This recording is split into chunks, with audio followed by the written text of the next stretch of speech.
थोड़ा पीछे चलो, पीछे साफ करो इधर।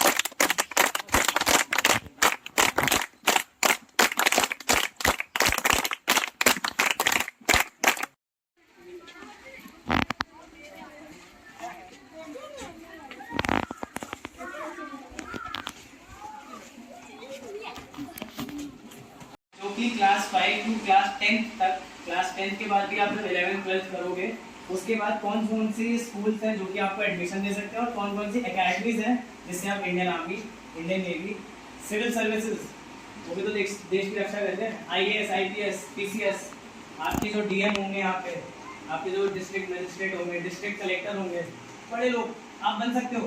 पता है आपको, बन सकते हो। अरे ये क्या मोटिवेशनल क्लास हो गई क्या? समझ में आ रहा है सबको? Yes sir. यस सर, तो ठीक है, आप तो जोर से बोलेंगे। पर क्या आपको ये पता है आप भी बन सकते हो? Yes sir. बनोगे? Yes sir. बनोगे। तो this is Rashtriya Indian Military College, ये देहरादून में है। इसमें आपने अगर 7th क्लास पास कर लिया है तो आपको क्लास 8 एडमिशन मिल सकता है। इसके लिए एक रिटन एग्जाम होता है एंड सारी डिटेल्स जो है वो इस वेबसाइट में अवेलेबल है। इजी, आप वेबसाइट पे खोलो, आपको सब कुछ अवेलेबल मिल जाएगा। ठीक है, जो लोग इंटरेस्टेड है वो इसमें जा सकते हैं रियली। आपको बस अपने पेरेंट्स को कन्विंस करना है कि हाँ मुझे Indian army, Indian navy, Indian air force में जाना है, मेरे को इस स्कूल में जाना है। ठीक है, नेक्स्ट इज राष्ट्रीय military school. This is also a type of सैनिक स्कूल जो कि क्लास 6 के लिए है। जो बच्चे क्लास 5th और क्लास 5th में पढ़ रहे हैं और जिसने क्लास 5th पढ़ ली है, वेबसाइट पे जाना है, आपको सब मिल जाएगा। वेरी सिंपल एंट्रेंस टेस्ट है एनडीए के लिए भी अब एंट्रीज ओपन है। इसके लिए आपको एक रिटन एग्जाम देना होता है और एक इंटरव्यू देना होता है। ठीक है, इसकी भी सारी डिटेल्स इन वेबसाइट्स में है। कोई नोट पेन कॉपी पेन लाया है? चलो कोई बात नहीं है, वेबसाइट में ये प्रेजेंटेशन में ही छोड़ दूंगा, आप इसको कॉपी कर लें। कर लोगे? Yes sir. Good. Indian army का भी जो एग्जाम होता है वो थ्रू एनडीए। अदर स्कीम्स भी हैं जो कि आप joinindianarmy.nic.in से एक्सेस कर सकते हो। आप जानकारी ले सकते हो कि मुझे कैसे करना है, कहाँ जाना है, कौन सा एग्जाम देना है, क्या मैं उसको कर सकता हूँ, नहीं कर सकता हूँ, आप पूरा उसमें जानकारी ले सकते हो। ठीक है, Indian navy same, Indian air force same. अब आ जाते हैं यूपीएससी पे। किसने 12th फेल देखी है? 12th फेल एक मूवी थी, देखी है? देखी है? नहीं देखी? मूवी नहीं देखते? मूवीज नहीं देखते? क्या करते हो आप? हॉबीज में क्या करते हो? खेलते हो? बैडमिंटन खेलते हो? मूवीज नहीं देखते आप लोग? पिक्चर देखते हो? नहीं देखते? फिर क्या करते हैं हम? क्या करते हो आप लोग? फ्री टाइम में क्या करते हो बताओ ना। मैं थोड़ी सी इंट्रोडक्शन दे दूँ। बच्चे जो आप देख रहे हैं, सबसे पहले ना हम भारत माता की जय और साथ में विजय आरती है। भारत माता की जय, भारत माता की जय, भारत माता की जय। इंडियन आर्मी जिंदाबाद, इंडियन आर्मी जिंदाबाद, इंडियन आर्मी जिंदाबाद। एक चीज हमारे आपने देखा कितने सुंदर से, स्मार्ट से, हैंडसम से हमारे ऑफिसर, मतलब ये ऑफिसर है यहाँ हमारे, ठीक है, तो क्लैपिंग तो बनती है ना।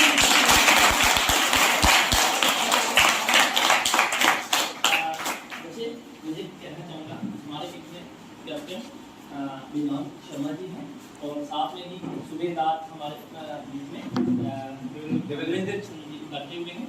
तो साथ में पूरे अपने जवान साथ में लेकर यहाँ पे हमारे पास आए।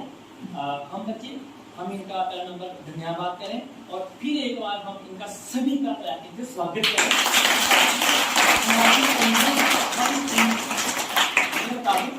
जब हम अपने घर में आराम से सोए रहते हैं तो ये हमारे लिए दिन रात खड़े रहते हैं। बारिश हो, धूप हो, जैसा मर्जी मौसम हो, ये हमारे लिए देश की रक्षा के लिए। आपने देख लिया होगा पिछले दिनों में जो हमारी पड़ोसी कंट्री के जो हमारे हमें यहाँ पे आराम से नहीं रहने देते, तो उनके ऊपर बार यहाँ पे उधर जाकर ये अटैक कर रहे थे। तो हम अपने घर में सिर्फ टीवी ही लगा के देंगे थे, लेकिन ये टीवी में वहाँ पे लड़ रहे थे। तो इसी तरह से हमें क्या करना चाहिए, हमें इनका हर समय स्वागत, इनका वेलकम और इनका धन्यवाद। रही बात आज की कि हमारे जो हेड सर है, मुझे हेड सर ने रिक्वेस्ट की थी सर से कि इनको इनवाइट किया कि आप हमारे स्कूल में रिक्वेस्ट करें, और देखो हमारे बीच में आए। अच्छे पढ़ते तो हम किताबों से बड़ी बड़ी, लेकिन जिस तरह का इनका कहने का अंदाज था, मुझे लगता है कि आप इनको अच्छे ढंग से सर, आप जिस तरह से आप चले, मुझे लगता है सर कि हमारे बहुत अच्छे बच्चे हैं सर, हमारे इस गाँव के ये जो बच्चे हैं ये बहुत अच्छे और बहुत इंटेलिजेंट बच्चे हैं ये।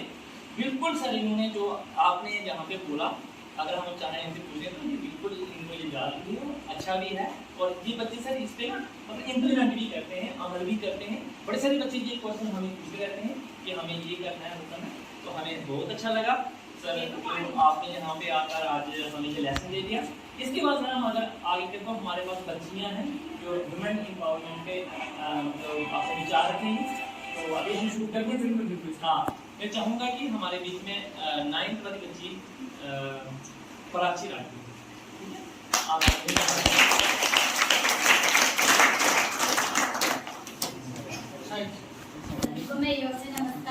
नमस्कार all my dear teachers and army officers and my dear friends, good morning. Today I want to speak on women empowerment with Cecilia. आज का विषय केवल एक विचार नहीं बल्कि एक आंदोलन है। महिला सशक्तिकरण ये शब्द अपने आप में शक्ति, समानता और अधिकार का प्रतीक है। ये केवल महिलाओं के लिए एक अभियान नहीं है बल्कि एक समाज को बदलने का जरिया है। महिला सशक्तिकरण का मतलब है महिलाओं को वह शक्ति, अवसर और अधिकार देना जो उन्हें समाज में स्वतंत्र और सम्मानित स्थान दिला सके। ये केवल घर की चारदीवारी से बाहर निकलने की बात नहीं है बल्कि अपने विचारों और सपनों को खुलकर जीने की आज़ादी है। अगर हम इतिहास से लेकर वर्तमान तक देखें तो पाएंगे कि महिलाएं हर क्षेत्र में चमत्कार कर रही हैं। इंदिरा गांधी ने दुनिया को दिखा दिया कि महिलाएं राजनीति में केवल समर्थ नहीं है बल्कि नेतृत्व करने का भी जज्बा रखती हैं। लेकिन यह भी सच है कि महिला सशक्तिकरण का रास्ता चुनौतियों से भरा हुआ है। आज भी कई जगहों पर बेटियों को शिक्षा से वंचित रखा जाता है, कार्यस्थलों पर उन्हें पुरुषों के समान अवसर नहीं मिलता। ये सब तब तक बदलना मुश्किल है जब तक समाज अपनी सोच नहीं बदलेगा। किरण बेदी जो कि भारत की पहली IPS ऑफिसर थी, उन्होंने ये साबित कर दिया कि सशक्त महिला किसी भी क्षेत्र में बदलाव ला सकती है। यदि हमें इस समाज को बदलना है तो हमें कलाम जैसा दृष्टिकोण चाहिए, कल्पना चावला जैसा आत्मविश्वास चाहिए और रानी लक्ष्मीबाई जैसा साहस चाहिए। तभी हम एक जैसा समाज बना पाएंगे जहां महिलाएं न केवल सुरक्षित रहेंगी बल्कि अपनी पूरी क्षमता के साथ आगे बढ़ेंगी, क्योंकि सशक्त महिलाएं केवल परिवार की नींव नहीं होती, वे देश का भविष्य होती। जय जवान।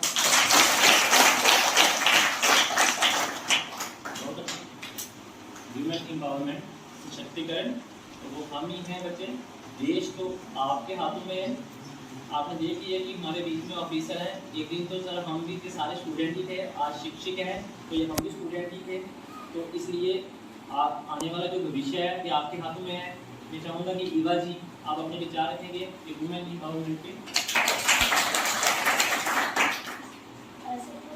नमस्कार आदरणीय आर्मी ऑफिसर्स, मेरे प्यारे शिक्षक और मेरी बहनों, मैं आज आपके सामने महिला सशक्ति के ऊपर कुछ बोलना चाहती हूँ। मुझे उम्मीद है आप ध्यान से सुनें। जिस प्रकार तार के बिना बीना और सुर के बिना संगीत व्यर्थ है, उस प्रकार नारी के बिना पुरुष का सामाजिक जीवन भी अपूर्ण है। इस सच को भारत के लोगों ने बहुत पहले से ही जान लिया था। वैदिक युग में घोषणा की गई थी कि यहाँ नारियों की पूजा होती है, वहाँ देवता भी निवास करते हैं। मध्यकाल में नारी के सम्मान को विशेष ख्याति पहुंची थी तथा उसे पर्दे में रखकर केवल घर की 4 दीवारों तक ही सीमित कर दिया गया था। उनसे शिक्षा के अधिकार छीन लिए गए थे।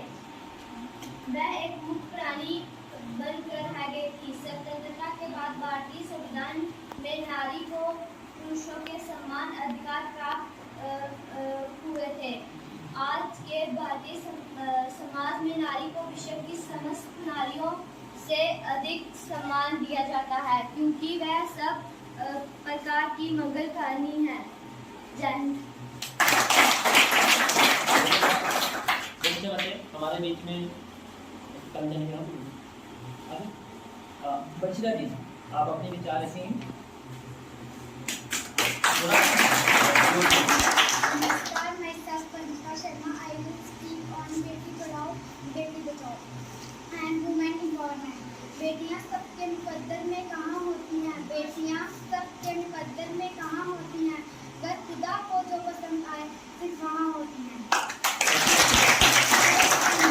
Narendra Modi ji has regular asking for girl for Beti Bachao Beti Padhao.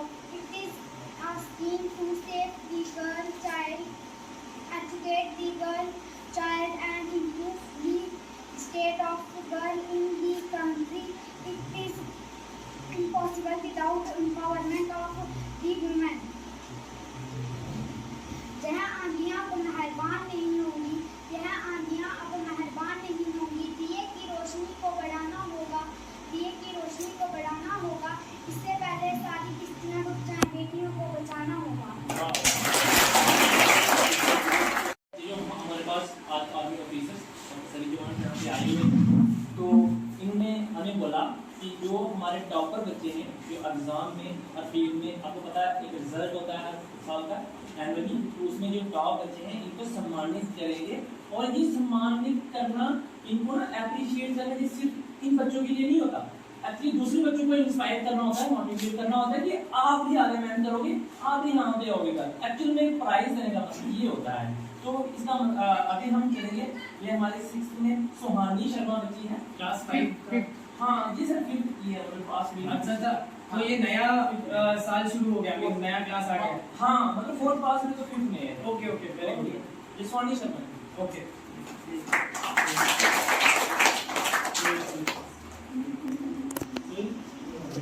हाँ टीचर अभी आ जाइए। मतलब सर आप आ जाओ, वो आ जाएंगे, ये आपके लिए ठीक है, कांग्रेचुलेशन।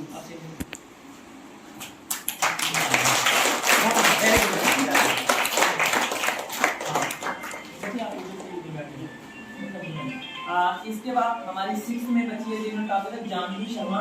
जानवी शर्मा जी बहुत अच्छे बच्चे हैं। जानवी शर्मा जो कि 6th क्लास की बच्ची है, अच्छी बच्ची। आज पीपी को इनमें से बेटियों को बचाना होगा, ठीक है, बिल्कुल बचाना होगा हमें बेटियों को। इसके बाद हमारी ये है सोनाक्षी शर्मा जी, 7th क्लास की बच्ची है। बहुत अच्छा, हाँ जी हाँ, हमने शील्ड में उससे पहले हमें बेटियों को बचाना होगा, ठीक है। ये सोनाक्षी शर्मा 7, इसके बाद दिव्यांशी शर्मा 8th क्लास में है। अभी दिव्यांशी शर्मा ने 4 दिन पहले ही जोनल लेवल पे डांस करके वहाँ पे सेकंड हासिल किया पोजीशन जोनल लेवल पे, बहुत अच्छा। इसके बाद हमारे पास, इसके बाद दिव्यांशी शर्मा, इसके बाद हमारे पास प्राची राय जो 9th की बड़ी अच्छी थी और ये बहुत अच्छी बच्ची है, इन्होंने टॉप किया है और टॉप कर रहे हैं ये बच्चियां। बहुत ही अच्छा क्लैपिंग करते हैं आप। इसके बाद ये हमारी सोनाली शर्मा थी जो कि 10th स्टूडेंट है, बहुत अच्छी बच्ची है, ये अपना 100% ये टाइम दे रही है, बहुत अच्छी बच्ची जो कि 10th में बहुत अच्छा बच्चे। माता की जय, भारत माता की जय, भारत माता की जय। इंडियन आर्मी जिंदाबाद, इंडियन आर्मी जिंदाबाद, इंडियन आर्मी जिंदाबाद।